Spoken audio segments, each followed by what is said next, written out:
Welcome to Our Girl Relationships. We talk about the problems people face in their day-to-day lives. Let's start with the video. I have always considered my girlfriend to be my soulmate. We have been together for 5 long and wonderful years, and I have loved every moment of it. There was just one reoccurring issue. She kept gifting me the same thing over and over again. At first, I didn't mind, but after a while, it started to feel repetitive and thoughtless. I love her, but I just wish she would put a little more thought into the gifts she gives me. Who would have thought that something as trivial as gifts could cause such a huge rift between us? But it did. We had an incredible year with so many memories and a lot of plans we had made for the future. I dropped so many hints so she would know what she could get me because I thought maybe she just wasn't good at it, so I was determined to help her learn. Since we started dating, I never once gave her the same gift, except she asked for it. I always came up with something thoughtful, and for someone who loved receiving gifts, you would think that she knows how to pick gifts too. God knows I couldn't take one more watch as a present. Don't get me wrong, the watches were always elegant, but they were too predictable and I had grown tired of it. This year was the first time I intentionally threw hints at her for what I would like because I decided to take responsibility. I'll say things like, I'll really like to have that, or this would fit me well, or I see this in my nearest future, just so that she can catch my drift. I really hoped she got it this time. Sitting at the dinner table, I couldn't help but feel disappointed at seeing another beautiful watch. That was it. I couldn't take it anymore, so I decided it had become a problem we needed to talk about. I wanted to understand her thought process because I don't think anyone likes to get the same gift every year. I scanned my mind for ways to bring this up without causing problems, but I realized I just had to say it. We needed to have an honest conversation, and that was what we would have. I was nervous, but I knew that if I didn't say something, I would end up holding on to this resentment forever. When I brought it up, she immediately became defensive. She told me that I was being ungrateful and that she put a lot of effort into finding the perfect gift for me. But I could tell from how she talked that she wasn't truly invested in finding a solution to our problem. The conversation quickly escalated. Before I knew it, we were shouting at each other. My girlfriend accused me of not appreciating her, and I accused her of not putting any effort into our relationship. That's when she let it slip. She said, "I only buy you the same thing because I know you like it, and it's easier for me." I was stunned. All these years, I had been under the impression that she was just being lazy and thoughtless with her gift giving, but she was just trying to make things easier for herself. I felt like she had taken the last 5 years of our relationship and thrown them down the drain. It dawned on me that this was the same attitude she had with everything else that had to do with me. She did the barest minimum and made no effort at all. She already knew I loved her, so there was no point trying. Another thing that this scenario pointed out to me was the fact that she was selfish, and I couldn't count on her. She only cared about what was best for her and didn't have my interest or well-being at heart. Different other events came to my mind, and they all seemed to have this theme. I remember she came by my house one time. I didn't have what she wanted to eat because I hadn't gone grocery shopping for the week, so I gave her my credit card to get whatever she wanted. She returned with some items to cook and noticed she had picked a rotten item, but instead of throwing it away, she cooked with it. When the food was ready, she served me very enthusiastically, and when I asked her why she wasn't eating, she said she was no longer hungry. That was surprising because she was the one who complained of being hungry.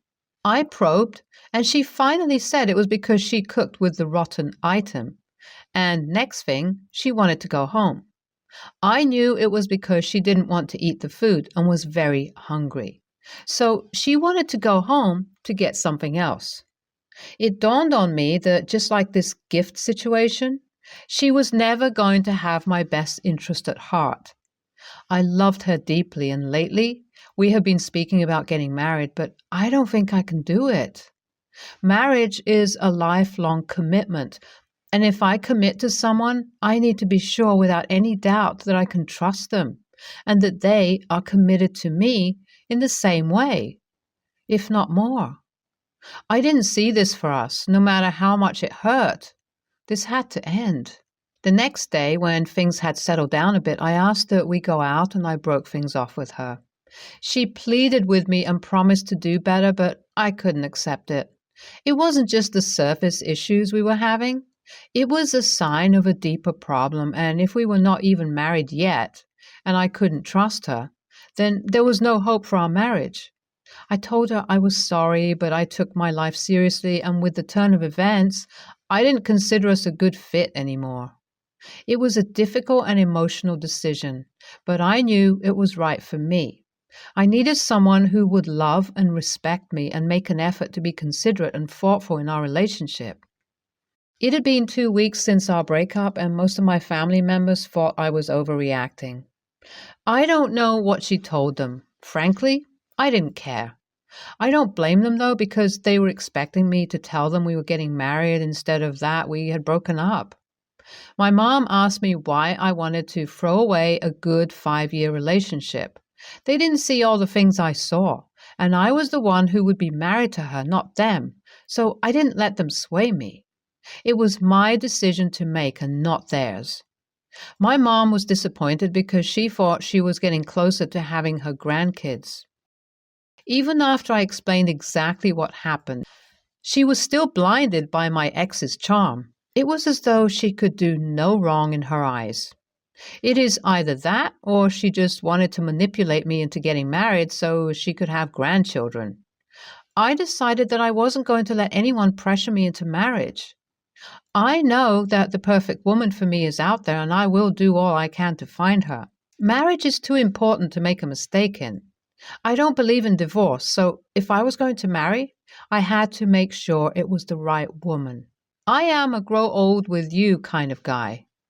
Even after I explained to my whole family, they still wouldn't get off my back.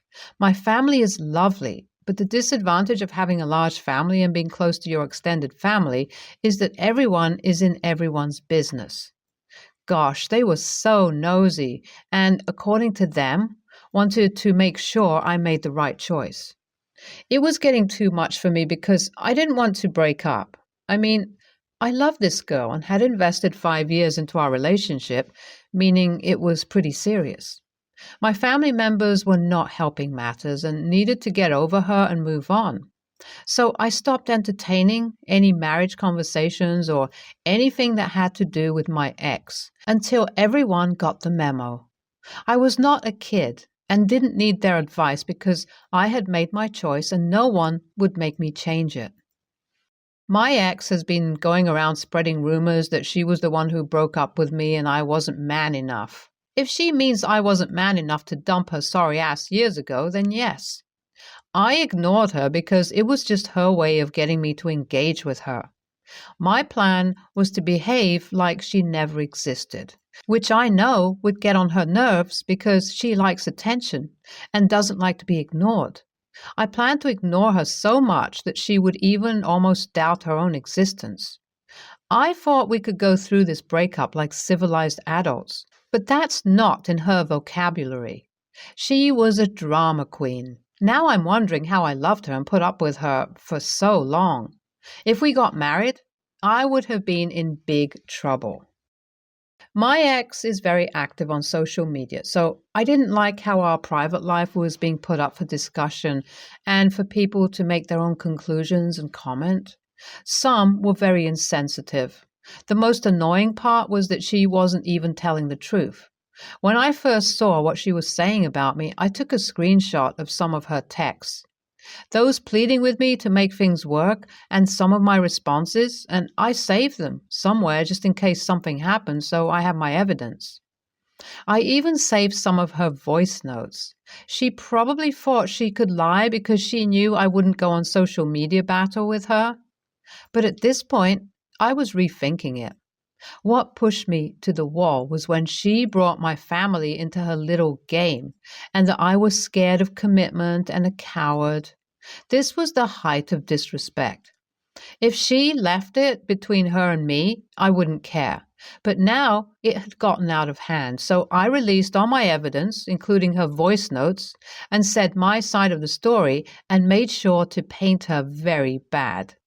I must admit I exaggerated most of the things I said, but it was still true, which was my revenge. I was the one with the proof.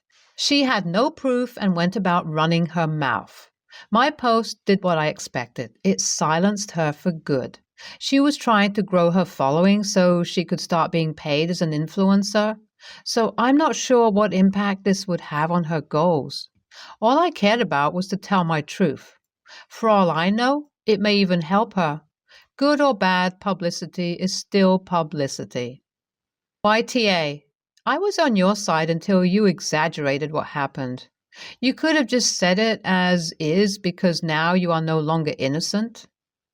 NTA, serves your ex right. I don't get why people like to make themselves look like victims when they know that they are not.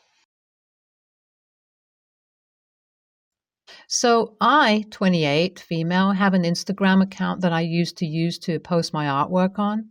I managed to get a little over 35,000 followers at one point, but it has since dropped to 30,000 as it has been inactive for some time. As a little over 3 years ago, I lost interest in it. I haven't logged in for over 2 years. The issue is with my brother's, 29, girlfriend, Katie, 26, who is a wannabe influencer. She has about 6,000 followers, but acts like it's a lot more. It all started at our little sister's 11th birthday. I took a picture with my little sister and went to post it on my personal Instagram, which only has about 62 followers. Its account is private and my followers are all family and friends. Katie sees me and makes a comment about how I should build my brand more. My little sister, who dislikes Katie, was standing next to me, brought up my art account and how I have more than Katie on it. Katie looked confused and asked what she meant, so I explained about my old art account. Katie asked to see it, so I show her the account. Katie gave me a weird look and walked away, and I thought that was that. The next day, she was over at my parents' again. She pulled me aside and starts asking about the account, namely, how I managed to gain that following. I simply tell her the truth. I just started posting my art and people liked it. And my followers grew over the span of 5 years. She asked why I stopped posting, and I explained I lost interest. So then went on to say, well, if you're not using it, you should give it to someone who will. Confused, I ask what she means. She said I should give her the account so she can use it since I'm not, saying it's a waste to have the account just sitting there. I tell her no, as I might want to start using it again someday. She gets mad and talks about how it's not fair how I have more followers than her on an account I don't use. She said since I'm not using it, I'm being selfish, and basically in lesser words, demanded I give it to her. I again tell her no, she can't have it, and she gets mad and walks away. My brother calls me up later and tells me she had been complaining about me all day, and he also asked me to give it to her. I tell him no, and that they need to stop asking. My brother groans and repeats what Katie said. You're not even using it. Why can't you just give it to her? I simply tell him no, it's my account, whether I use it or not. He then accused me of doing this to pick on Katie and also accused me of showing her the page to rub it in her face. He calls me the a-hole for keeping the account when I know how much Katie wants to have a following. I told him that I made the account and built the following, and I decided what to do with it. Now he's mad at me because Katie won't stop complaining and she's making his life hell. I now wonder if maybe I'm the a-hole here, since as of now I have no plan to use the account, and maybe I'm being selfish in keeping it. AITA for refusing to give my brother's girlfriend my abandoned Instagram account with 30,000 followers? Oh hell, NTA. Is Katie entitled to your Christmas present if it is something she really wants? Since, like, she learned that the thing in question existed, and you might exchange it anyway? Why not your paycheck? Not like you use all of it anyway, right? If Katie thinks that her wanting something somehow warrants any sort of obligation on other people, she needs to grow up and smell all the sand she's going to be told to go pound. And your brother seriously needs to stop enabling that behavior. She wants a following? Okay, build one. Be interesting. Maybe she is lacking followers because her personality is about as interesting as wet newspaper from yesterday. NTA, I don't think she's cut out to be an influencer. She can't even successfully influence you. The facts are, your followers will ditch her once she reactivates the account and starts spamming them with content that is different from what they signed up for. Even though the account is inactive now, you may want to reactivate it in the future. If she takes the account and pisses off your followers, it will negatively affect your own reputation, even if she's upfront about being a different person. I know we like to be anti-influencers on Reddit as if it's a fake job, but it takes hard work to build up and retain a following in the face of constant competition and changing trends. Overnight followers are not the answer to Katie's problems. Continuing to do the things that netted her the first 6,000 on her own account are. My mother lives in South America and I live in the UK. I've lived here for almost 15 years. I married here and had 2 children. When I first got pregnant, I begged my mom to come and stay with me for a couple of weeks as I was going to give birth to my first child and her first grandchild. We'd pay for her ticket, of course, but she said it wasn't her problem that I decided to have a baby on the other side of the world, and she couldn't come anyway because she had work and studies. I sadly had a miscarriage last month and almost died from complications. Hemorrhaged severely, went into cardiac arrest and had to undergo emergency surgery to save my life. I was telling a friend from church about it later and how after a scary situation in life, even as a grown-up, I still wished for a mommy cuddle.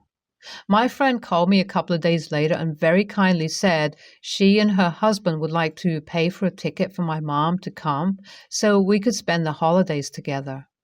I called my mom, who told me her passport was expired and a new one will only be ready by mid-January. Oh, that kind of sucks, I thought, but I guess I can wait a bit more. But then she told me that she can only come in February after my sister's graduation. At this point, I became so upset. I've lived here 15 years and not once did anyone bother to come and visit me. It's always my husband and I paying to go and see them at least once a year. They've always had each other for events like these. My parents were there for my sister's marriages, first births, holidays, when they're ill or going through hard times. I haven't had that and dealt with every difficult situation with only my husband by my side. I told her not to bother anymore and cancelled her ticket. Even almost dying is still not enough to get her to leave things for a while and come and stay with her eldest daughter for a few weeks. I'll spend the holidays with the only people who seem to care about me, my children and my husband. AITA? Guess I needed to vent a little. Thank you everyone so much for reading and responding to my post. I didn't expect this post to blow up like this. I think I'm ready to accept that my family moved on and I'm not exactly a priority. More of a second, third thought. I did think that paying for a ticket, again, would have been enough for my mom to want to come visit since all she needed to do was pack and drive the 20 minutes to the airport. Plus, as a South American, a trip to England is very much the trip of a lifetime. It's a sad realization that you're not as nearly as important to your family as you imagined, but I guess at least now I can move on. Thank you all so much for the good wishes, the lovely messages of encouragement and reality checks. I appreciate it. Happy holidays to all of you. NTA, there is very clear favoritism judging by how they treat your sister versus how they treat you. You have not seen them for nearly 15 years, and you are simply showing them the same amount of contact they showed you. NTA, your mom obviously could have visited you and has made the choice not to. All I want to say is that while you may not have any other family to rely on, you obviously have really great friends because not many people would hear about your struggles and then go to the action of giving you money to buy a plane ticket for your mother. So if you have the energy, try and spend time with and build up your relationship with the good people you have around you and keep your family where they are, on the other side of the world. I'm sorry for your loss, and I hope you and your family are coping as best you can.